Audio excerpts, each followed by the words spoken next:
pick up some that way.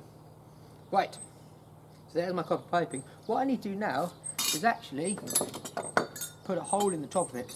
So I've already done 4 of the pipes, as you can see here, in true Blue Peter fashion. So what I'm going to do, to make that hole for the string, first thing we need to do is mark where we're going to put the hole. So to make it all uniform, I've actually just found an old piece of metal which I'm using as a spacer, and this is roughly 4 or 5 centimeters in width. So I'm going to put that across there like that, just make a little pencil mark. And do the same on this one. The advantage of using just a random object is that very quick and easy way of making sure that our marks are in the right place. It saves us having to mess about with the ruler and read it off correctly. If you've just got a random object you can use, it's the same object, so therefore all those markings are going to be the same. Right, now what I need to do is drill a hole. So I'm going to put this back in the vise. You can either put this in the vise, or if you'd watched one of my previous demonstrations, some of you might have made yourself your very own bench hook. So you can put that against the block at the top there. However, if you try and drill on a piece of metal, and move this to one side, what tends to happen is the drill will just run along the piece of metal. Okay? We need that drill to sit in one spot, and the way you do that is using a centre punch. A centre punch, I'll bring it close to the camera. This is a centre punch here. As you can see, it's got a very sharp point, very similar to a nail punch that we use in DT lessons, which has got a little cup at the end of it, which to used to sit on top of a nail to punch it below the surface of the wood. This is used to give a very small little indent in the metal to stop that drill from running around.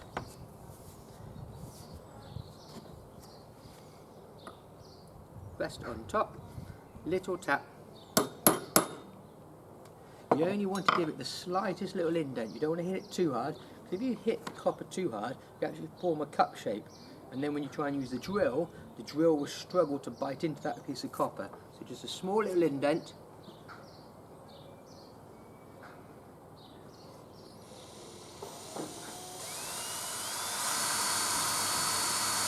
Just take your time with the drill.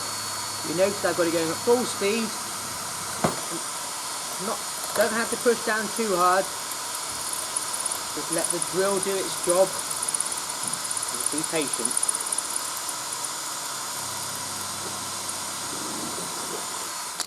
There you go. There's one. Do the same again.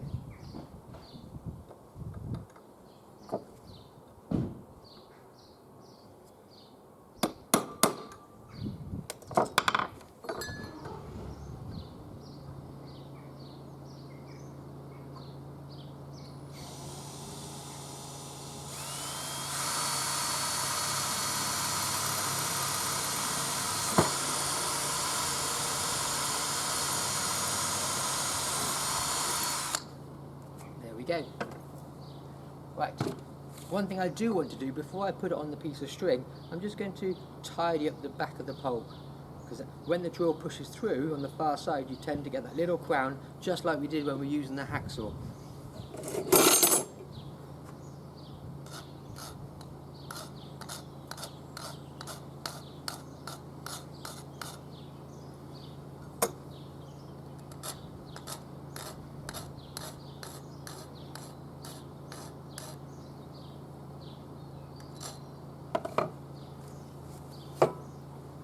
Just going to go back to using the wire wool, because as you can see, if you look carefully, when you use a file it does tend to scratch the copper piping, so I'm just going to use the wire wool again just to tidy it up, just to make it look a bit prettier. There we go. Right, next challenge is to thread it onto a piece of string.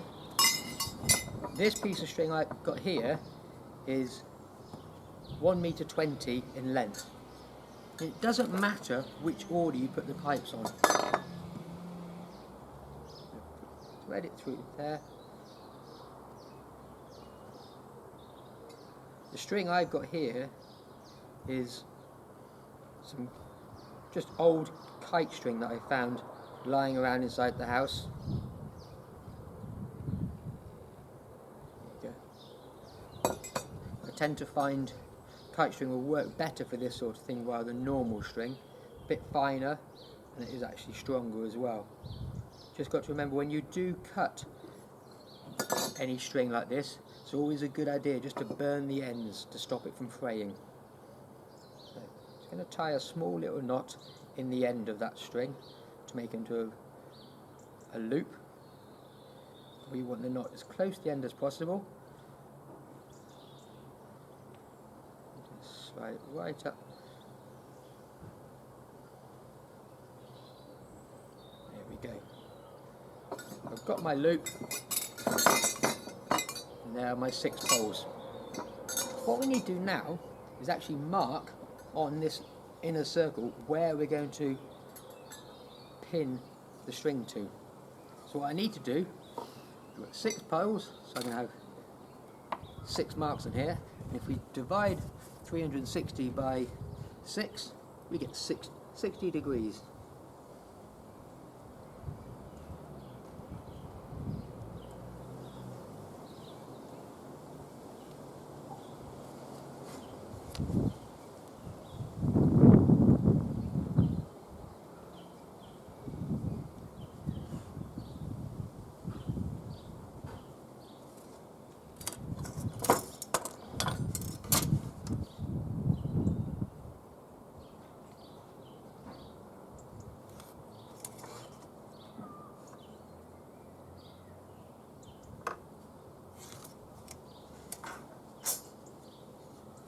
Right.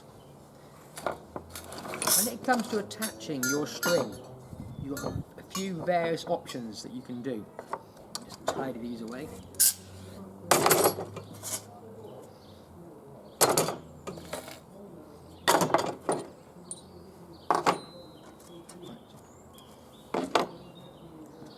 One option is, I've got some cabled grips here, so you can quite happily put those onto your 60mm mark, and then you can put the string through those little hoops.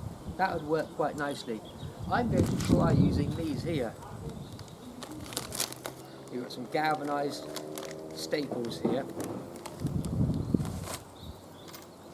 The only trick with using galvanised staples is one of the points tends to be slightly longer than the other, so you just have to be aware of that when you're trying to nail it in.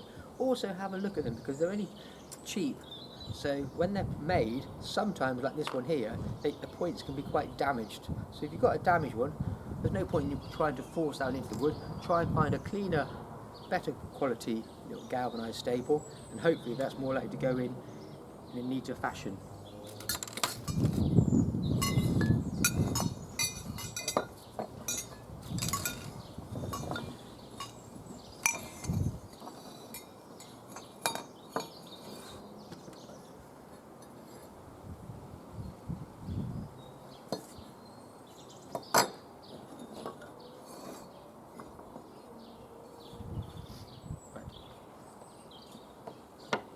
As you can see, I'm just laying out the pipes in a star fashion, just so that it's easier to see which piece of string I'm going to attach to the piece of wood. Just helps us spread them out, space them out, just so you can see what you're actually doing, rather than trying to fish through all the different pieces of string.